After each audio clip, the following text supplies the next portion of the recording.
peristiwa tembak menembak seperti yang dilakukan.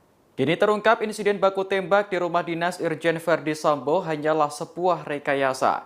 Faktanya Verdi Sambo adalah sosok yang memerintahkan Baradae untuk menembak Brigadir J.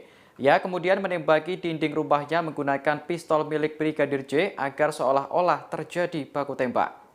Kebohongan Irjen Verdi Sambo terungkap dalam konferensi pers yang digelar pada Selasa 9 Agustus malam.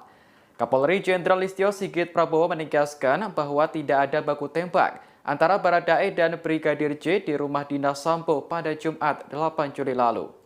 Listio menyebutkan baku tembak itu merupakan skenario Sambo. Fakta yang sesungguhnya yakni Sambo memerintahkan Richard Eliezer atau Baradae untuk menembak Brigadir J. Setelahnya Sambo menembakkan pistol milik Brigadir J ke dinding rumahnya agar seolah terjadi baku tembak. Terkait dugaan Sambo ikut menembak Brigadir J, Polri masih mendalaminya. Dikutip dari tribunnews.com, motif dibalik pembunuhan ini juga masih belum terungkap. Sejauh ini, Polri telah menetapkan 4 tersangka dalam kasus pembunuhan Brigadir J. Keempatnya yakni Richard Eliezer alias Baradae, Bribka RR, KM, dan Irjen Verdi Sambo. Kabareskrim Polri Komjen Agus Andrianto mengungkap peran Bribka RR dan KM dalam kasus pembunuhan ini, di mana keduanya ikut membantu dan menyaksikan penembakan Brigadir J. Atas kasus ini, Sambo dijerat pasal pembunuhan berencana, yakni pasal 340, subsidiar pasal 338, jungto pasal 55 dan 56 KUHP. Ia terancam maksimal hukuman mati, penjara seumur hidup, atau penjara selama-lamanya 20 tahun. Ditemukan perkembangan baru bahwa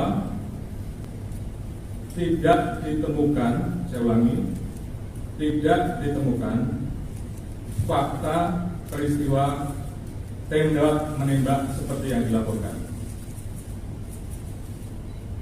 Saya ulangi, tidak ditemukan fakta peristiwa tembak menembak seperti yang dilaporkan oleh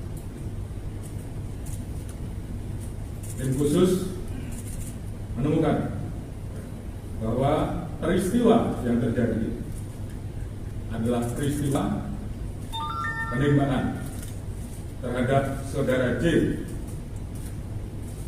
yang menyebabkan saudara J meninggal dunia